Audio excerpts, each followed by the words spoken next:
Hello, my friends. Welcome to Digital Academy. I got a couple cool ones to check out today.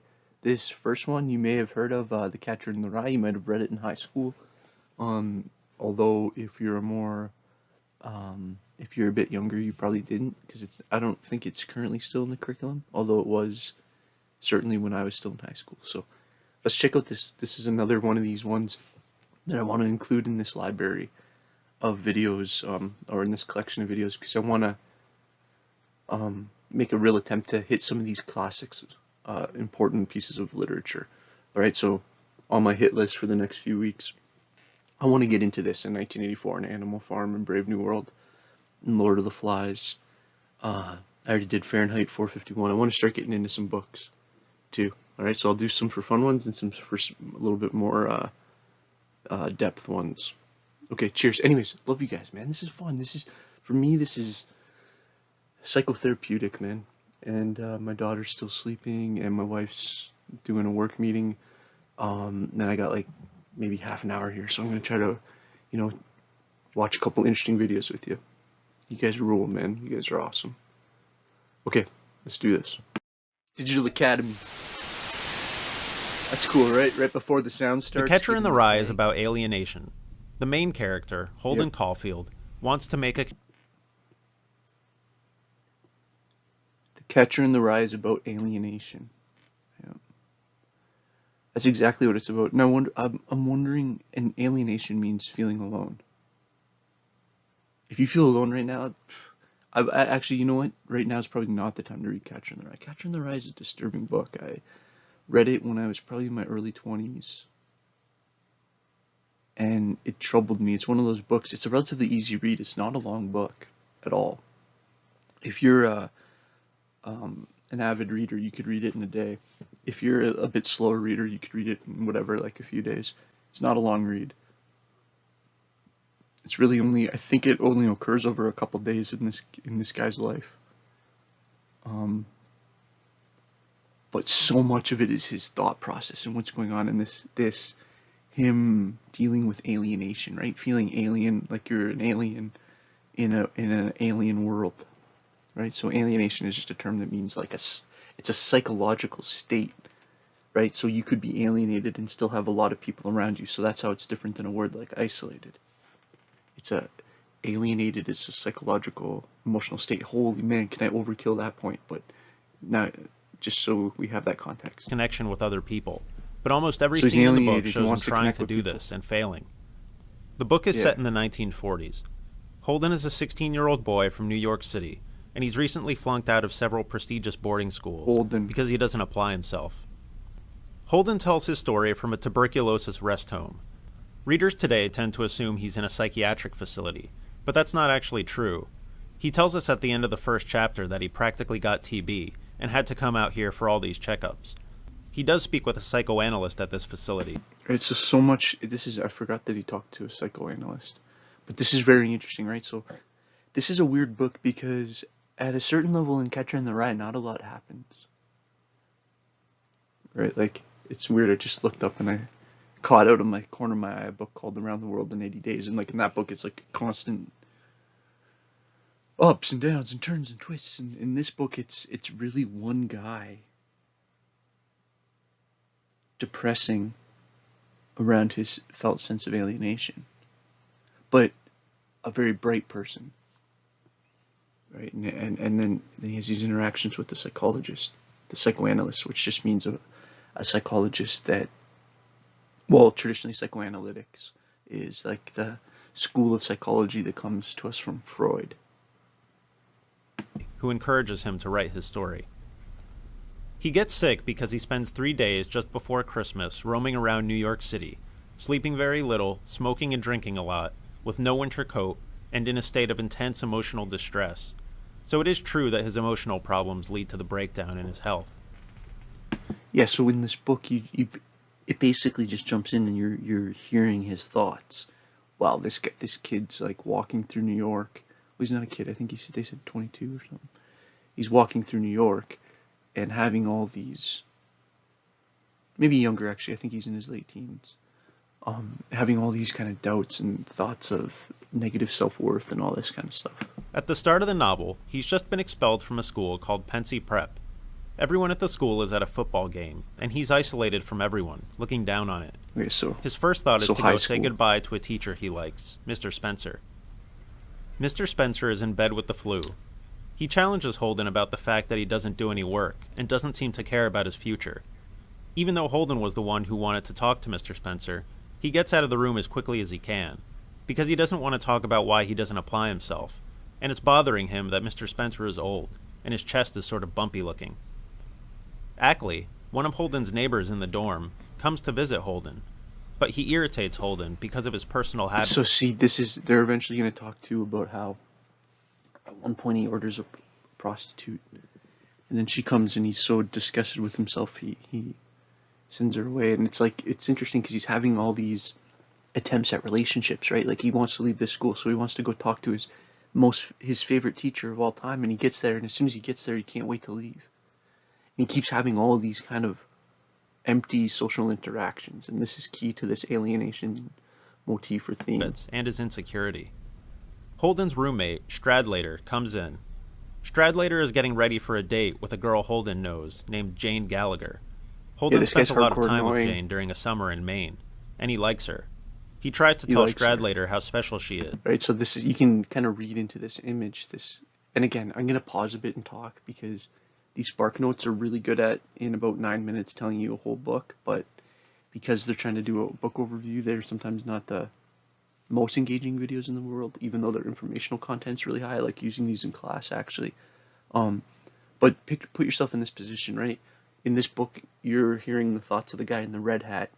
So now he's in this situation where he's like getting ready to leave, and all of a sudden this guy comes in, his roommate, this guy that's like everybody's best friend, captain of the football team, whatever. I don't know if that's actually true, but I'm sure he's on the football team, and he's getting ready for a date with the girl you like. Annoying, right? This guy's like, what the hell? He's listening to this guy get ready to go on a date with a girl he doesn't really even care about, but the guy in the red loves. By describing one of her quirks, how she would play checkers and not use her kings, but keep them in the back row. Stradlater could care less. He asks Holden to write an English composition for him while he's out on his date. Holden writes the composition describing his younger brother Allie's baseball mitt, which Allie had written poems on so he could read in the outfield. Holden tells us that Allie died 3 years before of leukemia, so at this moment we know that the root... That's the other thing. Sorry to keep pausing. I'm going to pause this video a lot, though. There's just all these themes, right? So, again, this is a very weird book, and this is the reason why this book, I think, gets some negative hype, is it's easy to read this book and get in a worse mood, right? So I would be a little bit slow with I don't know. I think it's also important, though, and bad moods aren't always without use, and I think... Well, I don't know, just add to this guy's mental turmoil the fact that his little brother who he loves just died too, right? So he has all these compounding mental tensions. Of Holden's problems is that he's mourning his brother. He gets in a fight with Stradlater when Stradlater comes back from the date. Stradlater doesn't like the composition much, but more importantly, he won't tell Holden about the date, and Holden's worried that Stradlater tried to have sex with Jane. So he tries to hit Stradlater, and Stradlater gives him a bloody nose. Holden decides to leave the school, even though he's not... Okay, so now, remember, we're just adding up all the shittiness in this guy's life, right? So now, the guy that the girl he likes just went on a date with the guy he hates. He calls the guy out on it. They get in a fight. He loses the fight. So it's just like everything it's just worse. It gets worse. It gets worse. Supposed to go home for several more days. On the train to New York, Holden meets the mother of another boy in the school, whom Holden thinks is a bastard. Holden lies about his own name, calling himself Rudolph Schmidt, and he makes up stories about the woman's son, Ernest, saying that Ernest is the nicest and most popular boy at Pensy. He also says Holden, has a brain tumor that he's about to have removed. He tries to flirt with the woman, suggesting that they get drinks in the club car. She's nice. So this is what's so cool about this book and how it's so multi-layered, is because you're hearing this conversation, right? So he's talking to this woman, but then the J.D. Salinger, the writer, also does a great job of giving you a glimpse into his thought process. So it's like it's this weird collaboration of dialogue and internal thought. So in this book, it happens over a few days. Not a ton happens, but a lot happens at the same time. There's a reason why this is considered a classic. To him, but she points out that the club car is closed, and she gets off in Newark. Holden gets to New York and thinks about the people he could call because he wants to see someone. He thinks of his sister, Phoebe, and Jane Gallagher, another girl named Sally Hayes, and a friend named Carl Luce, but he changes his mind and doesn't call anyone. Holden tries to bond with a taxi driver, inviting him to have cocktails with him and asking if he knows where the ducks in Central Park go for the winter. The driver isn't interested. Holden checks in at the Edmont Hotel, where he sees other guests that he says are perverts. One man is cross-dressing, and another couple is spitting at each other in their room. He sort of likes what he sees this couple doing, but it bothers him that he likes it, because he thinks if he were fooling around with a girl he likes, he should respect her more than this. It's very late at night by now, but Holden decides to call a woman named Faith Cavendish. He's never met her, but he got her number from a friend, and he heard she used to be a stripper. He tries to get her to meet him for a cocktail, or let him come to her apartment, but she won't. Holden goes downstairs to a lounge called the Lavender Room, where a band is playing.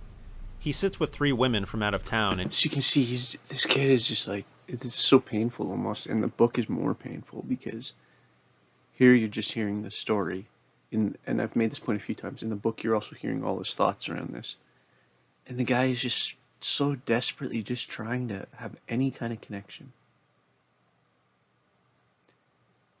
and it's just heartbreaking scene after heartbreaking scene. Dances with them. They let him buy all their drinks and cigarettes, but they laugh at him because he's so young, and they depress him because they're so ignorant. He thinks about Jane Gallagher, whom he actually likes, and still gets mad thinking about so this is why it's so complex. It's like he wants to be the person that loves this girl and that's a good person,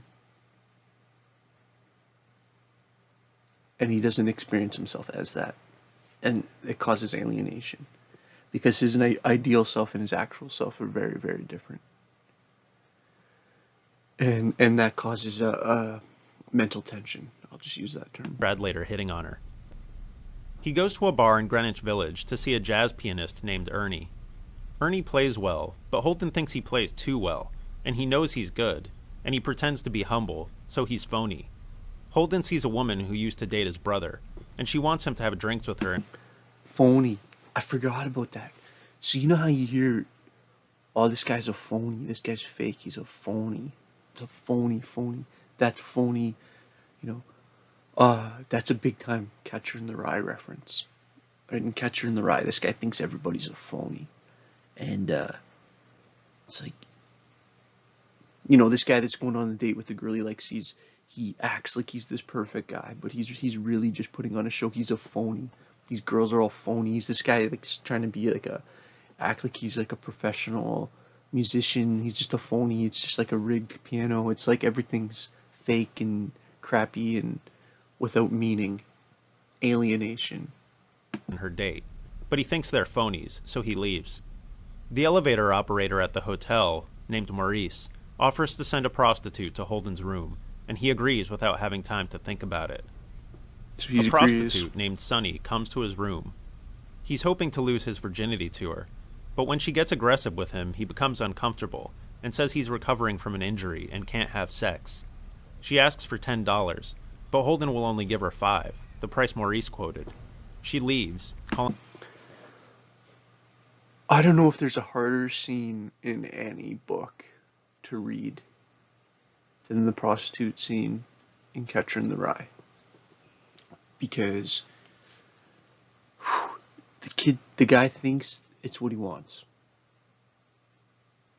And then when she comes over and he sees her and he realizes her sadness,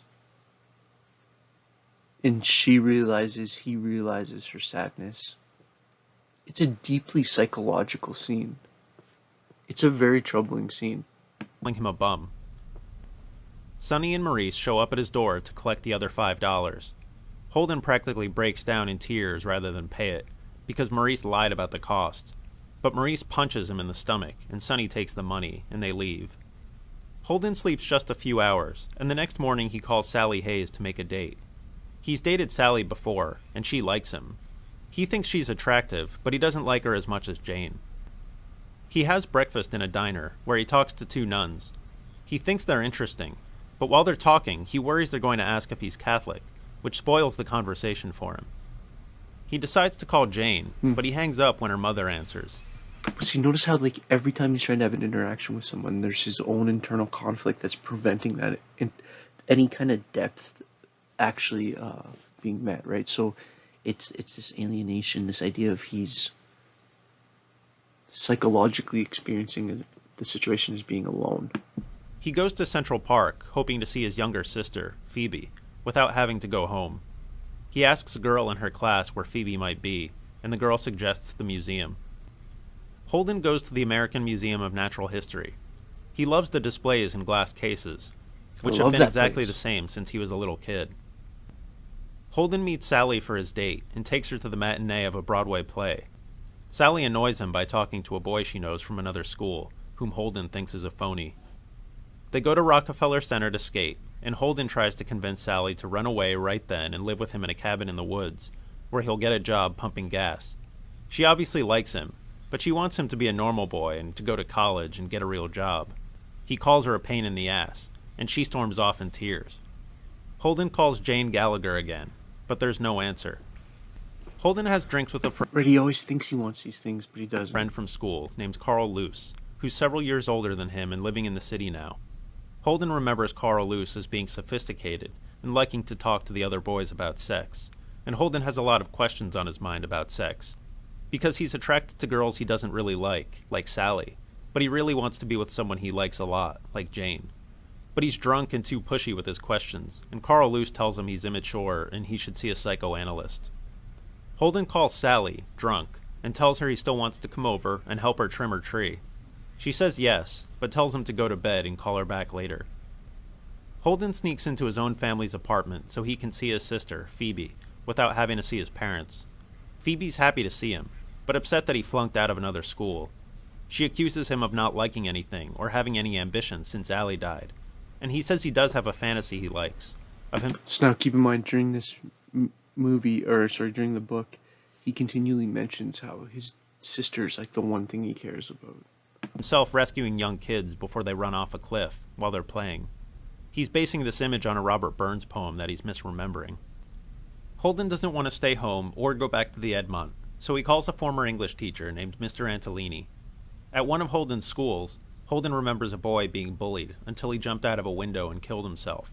Mr. Antolini picked the boy up, so Holden respects Mr. Antolini. Mr. Antolini warns Holden that he's going to need to figure out what he wants to do with his life, and whatever that is will probably require applying himself in school, and that if he reads, he'll find that other people have been morally and spiritually troubled like him, and left valuable. Boom. That's the other thing about this book. I forgot about that part. That, the value of reading. Right, and Salinger, the author of this book, makes this point in some pretty intense ways. And I would echo that, that one of the values in reading, one of the values of, say you're 20 years old right now, and you're watching me, some 40-year-old guy, talk about Catcher in the Rye. It's like, why does it have value? Well, because you're maybe going through stuff now that feels like a lot of this mental tension and a lot of confusion and alienation, like not even to mention all the crap with COVID-19 or whatever. And it's like, other people have went through mental trauma and mental tension too, and some people wrote it down, and some of the things they wrote down might help you, right? And understanding some of these things might help you become stronger and help you deal with the dragons in your own life. And I think that's part of the incredible value of written language, is our ability to share emotions and stories and ideas and thoughts and experiences over time. All right, that got a bit preachy, but it's an important. This talk with this teacher comes at an important time in this book, right? Because everything's going like shitty, and then all of a sudden he has this like, well, he meets somebody that actually gives 2 cents about him. Records of their thoughts. Holden's not really listening, because by now he's completely exhausted and starting to get sick. Holden sleeps on the couch, but he wakes up because Mr. Antolini has put his hand on Holden's forehead and was looking at him sleep. He freaks out, thinking Mr. Antolini's a pervert. He runs off and sleeps in Grand Central Station for a few hours. The next day, he goes to Phoebe's school to give her a message to meet him at lunch, because he's running away. See, he has this, like, I forgot that putting the hand on his head thing. I don't think in the book it actually implies that he actually is doing anything wrong. I thought that that was actually a positive character, but again, in this book, this is why this book is so depressing, because it's like, you know, the metaphor of like things falling apart. Like it keeps falling, keeps crashing around. Everything's phony. And going to hitchhike out west. In her school, he sees the words "fuck you" graffitied on the wall, and he rubs it off. Phoebe meets him at the American Museum of Natural History, where the glass cases were. But she wants to run away with him, and she gets furious when he won't let her. They walk off, and Holden eventually leads her toward the zoo, where she gradually stops being angry at him. Holden buys Phoebe a ticket to the carousel, and he watches her ride it a few times. It's raining, and he's starting to get sick, but he's finally happy. That's the end of Holden's story. He says he got sick after that and came out to the rest home, and that he's about to move back and start another school, and he'll probably apply himself, but you don't know you'll do something until you do it. He says he misses everyone he wrote about.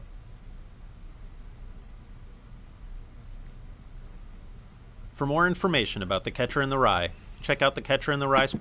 And then it's just kind of over.